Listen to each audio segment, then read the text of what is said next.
अहम खबर से अपडेट करें और आपको बताएं, हुकूमत पाकिस्तान और असगर क़यादत के ताउन से बलोचिस्तान तरक्की के मनाजिल तय कर रहा है। तफसीलात के मुताबिक सूबा बलोचिस्तान में जारी तरक्याती मनसूबे बलोचिस्तान की महफूज मुस्तकबिल की ज़मानत हैं। माजी में बलोचिस्तान को मुख्तलिफ मसाइल का सामना रहा है, जिनसे निमटने का पाक फौज ने बेड़ा उठाया है। पानी के मसाइल से निमटने के लिए बलोचिस्तान के मुख्तलिफ अजला में मुतअद्दिद डैम्स की तामीर का फैसला किया गया है।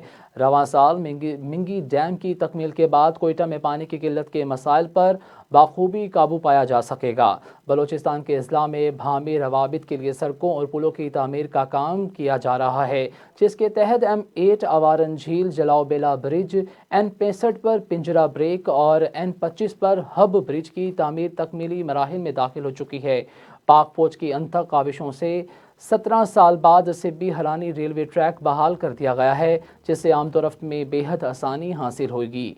सूबा बलोचिस्तान में पढ़े लिखे और बाशऊर नौजवानों के लिए रोज़गार के मौके फराहम किए गए हैं।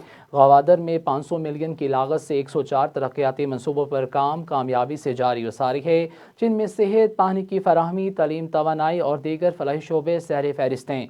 बलोचिस्तान के कैडेट कॉलेज से 3000 से ज़ायद तलबा मुस्तफ़िद हो रहे हैं, जबकि तुर्बत में कायम कैडेट कॉलेज गर्ल्स में 600 से ज़ायद तलबात ज़ेर तालीम हैं।